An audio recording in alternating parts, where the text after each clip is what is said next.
তপ্ত গরমে যেখানে দাঁড়িয়ে থাকাই কঠিন সেখানে রোজা রেখে নাহিদ রানা 150 কিলোমিটার গতিতে বোলিং করার চেষ্টা করেছেন এবং সেটাও ইয়র্কার।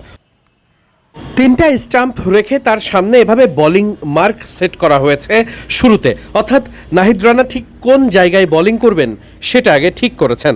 দেখেই বোঝা যাচ্ছে কতটা ক্লান্তি শরীর নিয়েই বোলিং অনুশীলন করছেন নাহিদ রানা। পরবর্তীতে জানা গেছে তিনি রোজা আছেন, রোজা রেখেই অনুশীলন চালিয়ে যাচ্ছেন। এখানে অনুশীলন মূলত একেবারে প্রপার জায়গায় বোলিং করা। সাধারণত ইয়র্কার যদি হয় 145 বা 150 কিলোমিটার গতিতে, তাহলে তো খেলাটা খুবই কঠিন। নাহিদ রানাও সেই চেষ্টাটাই করেছেন। এভাবেই ক্রিকেটাররা আসলে কতটা যে নিবেদিত থাকেন, কতটা যে কষ্ট করেন, সেটা হয়তোবা চোখের সামনে না দেখলে বোঝা কঠিন। নাহিদ রানাও চেষ্টা করে যাচ্ছেন অনবরত।